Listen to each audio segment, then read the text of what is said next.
Hello everyone, it's KK Blue with the channel Magic Mango back with another video. Today we are doing top 5 cards that I think will be most played in Standard from Dominaria United. Number 5, Soul of Windgrace. Now, that's a 1 in a black, red, green. For a legendary creature, cat avatar, when it enters the battlefield or attacks, you may put a land card from a graveyard onto the battlefield, tapped under your control. Tap, 1 green, discard a land card, you gain 3 life, 1 in a red, discard a land card, draw a card, 2 in a black, discard a land card, Soul of Windgrace gains indestructible until end of turn, tap it. And it is a 5/4. Now, I think in Jund mid-range, especially with Liliana of the Veil, where you're discarding cards and stuff, you can put lands into your graveyard. This lets you put lands into your graveyard. It's a ramp spell. It gets you so much value. It can thin your deck if you're playing things like Evolving Wilds, things like that. But if you notice, you may put a land card from a graveyard. So it does not have to be your graveyard. This is why I think one of the reasons I think it's so good. But also, it protects itself. You get value. I feel like it's like you play it in the early game, they have to deal with it. You still get value because it has an ETB. But in the late game, if they don't have an answer, it's one of those things I think you just win. And in the early game, if they don't have an answer, you just get enough value that very possibly you're in a place where you just win. And it's like you can tap 2 and basically draw a card. So I think this is really, really, really good. And also you can keep your hand empty if you're against aggro and you're gaining 3 life and you need to plus Lily. I think this is an amazing card. Yeah. That's my number 5 pick. Number 4. Now, I'm least confident in this card in Standard, probably. Well, as compared to Explorer, at least. But I still think that, because this is a really good card. So, basically, it's 3 in a blue for an enchantment. Whenever you cast a spell that targets only a single artifact or creature you control, create a token that's a copy of that artifact or creature, except it's not legendary. Now, this lets you come up with so many shenanigans. You can get a second, whatever that 5 mana, 1 of each color legendary from Dominaria United is. That one, you can get 2 of those. So it's a cascade effect.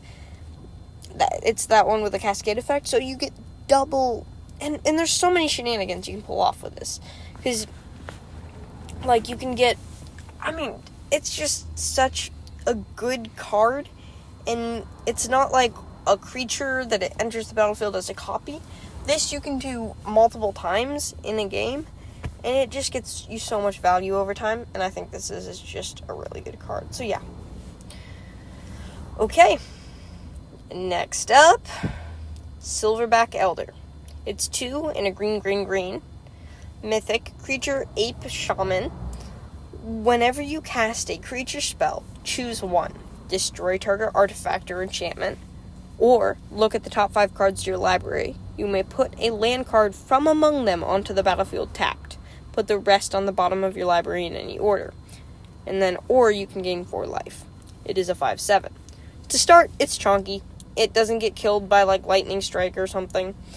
And this gets you so much value. So, you do sort of have to either untap with it or have enough mana to also cast a creature spell to get the amount of value you want from it. However, this is so overpowered, because I feel like the best comparison is Cavalier of Thorns. And that is from, I think, M20. And that when it enters the battlefield, you get a land. When it dies, you get a card from your graveyard. But you get to mill cards and find a land from the top 5 cards. But this you can do multiple times to get that land. And I feel like that is very good. Destroy target artifact or enchantment is any deck that is playing artifacts and enchantments. That could be Control, playing Meat Hook Massacre. That could be playing Aura. I feel like enchantment, like Aura's kind of thing, it lost the auras, but it still has, like, some of those sagas that get +1/+1, give that kind of stuff. And it has a lot of the Kamigawa cards that keep it an alive deck, and I think that would be a very good deck going into new standards. So I think this combating that is really good. And then the 4 life against aggro, I think that's just really important.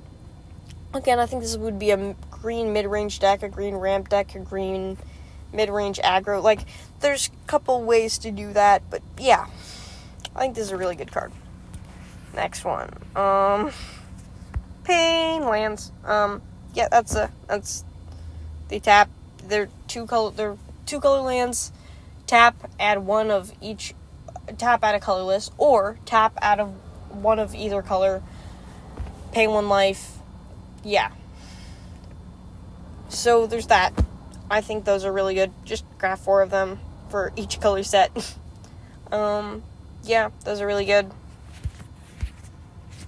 And big Liliana. Liliana of the Veil. 1 in a black.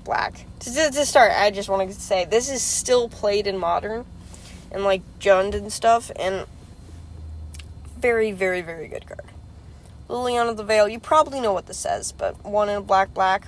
Legendary Planeswalker Liliana. +1, each player discards a card. -2, target player sacrifices a creature. -6, separate all permanents target player controls into 2 piles. That player sacrifices all permanents in the pile of their choice. It enters with 3 loyalty counters. Now, to start, the -6 is flashy and it's good, but honestly, and it's not like it's out of reach. It's not impossible. If you get this down on turn 3, only plus it, you can get there pretty fast, but that's not why this is so good. In fact, really, it's the +1 and the minus are really, you drop Liliana, you get that plus, you get that minus, depending on what deck you're against, and it's something they have to deal with it. You can get a card from your opponent's hand, you can get, and from your hand, but that's kind of fine. Or you could get them to sacrifice a creature. Against Control, the discard's very, very good. And against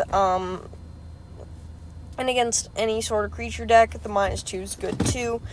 The one thing I would be worried is if you're against Sacrifice, they have Witch Oven out, or if you're against tokens, but really, overall, that it's going to catch a sizable creature and be something they have to deal with, which basically means you gain some life. And it's something that if they don't deal with, you get value over turn. Every other turn, it's a -2, pretty much. And that's really powerful. So it really is such a good card. And I think this will be played in almost every black deck that isn't just even straight up aggro. So any black deck you're gonna play is probably gonna play Liliana of the Veil. And that's my number 1 pick. Thank you for watching. Be sure to like and subscribe and comment below, and I will see you in the next video.